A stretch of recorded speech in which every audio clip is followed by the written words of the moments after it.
So இன்றைக்கி பார்க்க போகிற டாபிக் வந்து பிஸ்னஸ் வேல்யூவேஷன். பிஸ்னஸ் வேல்யூவேஷனில் வந்து second chapter valuation model. So valuation மாடலில் வந்து அந்த ஃபுல் சாப்டரே வேல்யூவேஷன் ஆஃப் ஃபர்ம், ஒரு பிஸ்னஸை ஃபுல் வேல்யூ பண்ணுறதும் ஒரு ஃபர்மை ஃபுல் வேல்யூவேஷன் பண்ணுறது தான் அந்த சாப்டரோட ப்ராக்டிக்கல் சம் எல்லாமே பேஸ் பண்ணியிருக்கோம். ஸோ இதில் வந்து 2-3 மெத்தட்ஸ் ஆஃப் வேல்யூவேஷன் இருக்குது. ஸோ ஃபர்ஸ்ட் வந்து அந்த இம்பார்ட்டண்ட் வேல்யூவேஷன் மாடல் மெத்தட் எல்லாமே பார்க்கலாம். ஸோ ஃபஸ்ட்டு வந்து discounted cash flow valuation. Discounted cash flow வேல்யூவேஷனில் வந்து 2 ஸ்டெப் இருக்குது. முதல் ஸ்டெப் வந்து present value of initial cash flow and second step வந்து டெர்மினல் வேல்யூ.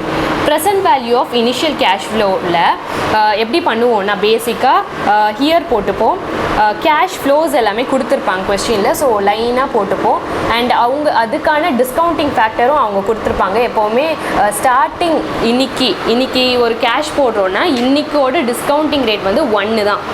ஸோ ஃபர்ஸ்ட் ஒரு இயர் முடிஞ்ச at the end of the year தான் நம்மளோட டிஸ்கவுண்டிங் ஃபேக்டரோட அந்த இதுவே ஸ்டார்ட் ஆகும். ஃபார் எக்ஸாம்பிள் இப்போ டிஸ்கவுண்டிங் ஃபேக்டர் வந்து 15% நினச்சிக்கோங்களேன். அப்போது அவங்க அந்த டிஸ்கவுண்டிங் ஃபேக்டர் எப்படி போடுவாங்கன்னா 1/1.15. ஃபார் எக்ஸாம்பிள் 15% நினச்சிக்கோங்க. இதை எப்படி போடுவாங்கன்னா 1/1.15ன்னு கேல்சியில் போட்டு = அமிக்கிட்டே வந்தால் நம்மளோட டிஸ்கவுண்டிங் ஃபேக்டர் லைனாக வந்துடும். ஓகேவா? ஃபார் எக்ஸாம்பிள் இப்போ 9% நினச்சிக்கோங்களேன். அப்போ 1/1.09. தட் மீன்ஸ் 100 ஆட் பண்ணி, இப்போ 9 இருக்குன்னு நினச்சிக்கோங்க, அதை 100 ஆட் பண்ணிங்கன்னா இப்படி வரும். அதுக்கப்புறம் 2 டிஜிட் தள்ளி பாயிண்ட் வச்சுப்போம். ஸோ இந்த மாதிரி தான் டிஸ்கவுண்டிங் ஃபேக்டர் இருக்கும். நம்மளோட கேல்சியில் 1/1.15 = அப்படி போட்டிங்கன்னா ஒரு வேல்யூ வரும். அதுதான் ஃபஸ்ட் இயரோட டிஸ்கவுண்டிங் ரேட். மறுபடியும் = அமுக்குனிங்கன்னா செகண்ட் இயரோட வேல்யூ. நெக்ஸ்ட் = அமுக்குனிங்கன்னா வெறும் = அமுக்கிட்டே வரணும். அதுதான் டிஸ்கவுண்டிங் ஃபேக்டர் தரும். So cash flow into discounting factor ரெண்டுத்தையும் இன்ட்டு பண்ணிங்கன்னா உங்களோட ப்ரெசன்ட் வேல்யூ வந்துடும்.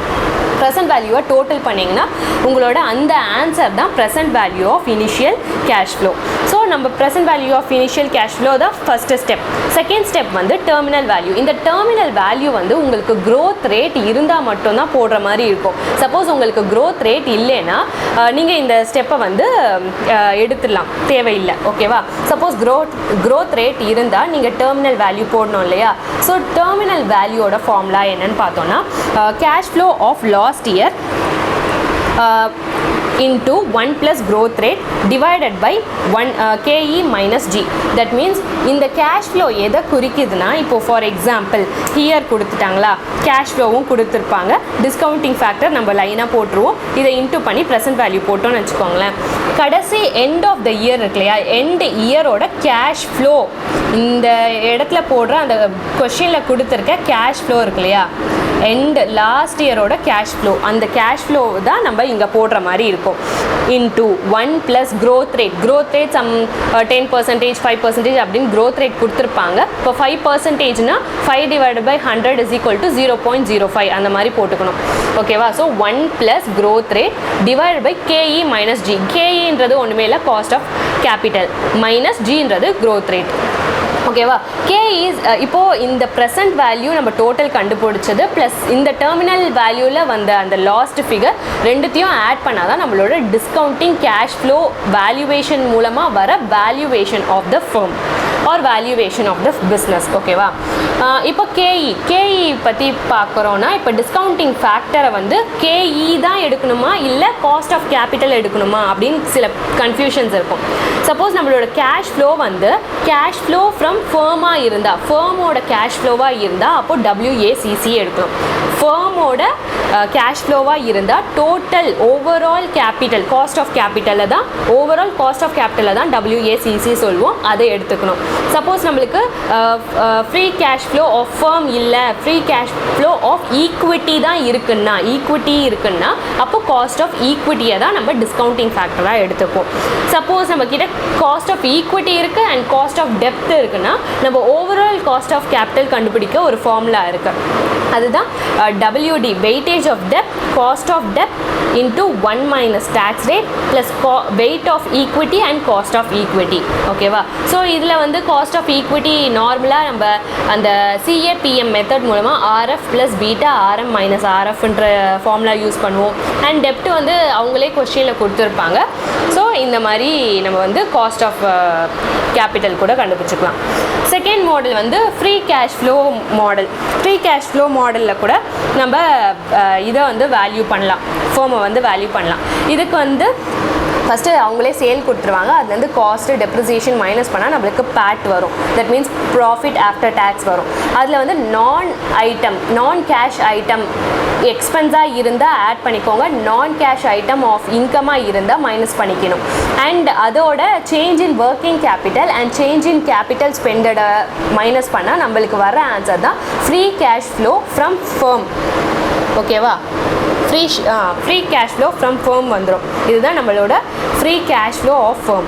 அதுலேருந்து நம்மளோட பாரோயிங்ஸ் ஆட் பண்ணிவிட்டு லெஸ் இன்ட்ரெஸ்ட் பாரோயிங்ஸ் வந்து நம்மளுக்கு காசு உள்ளே வரும் இல்லையா?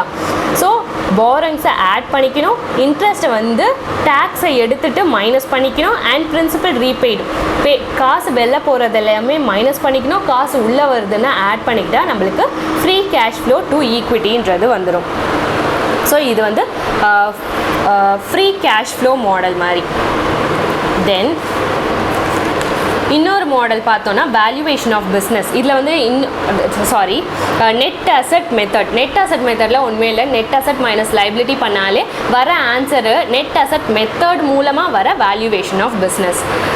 நெக்ஸ்ட் மெத்தட் வந்து profit earning method. Profit earning மெத்தடில் வந்து future maintainable profit divide by capitalisation rate.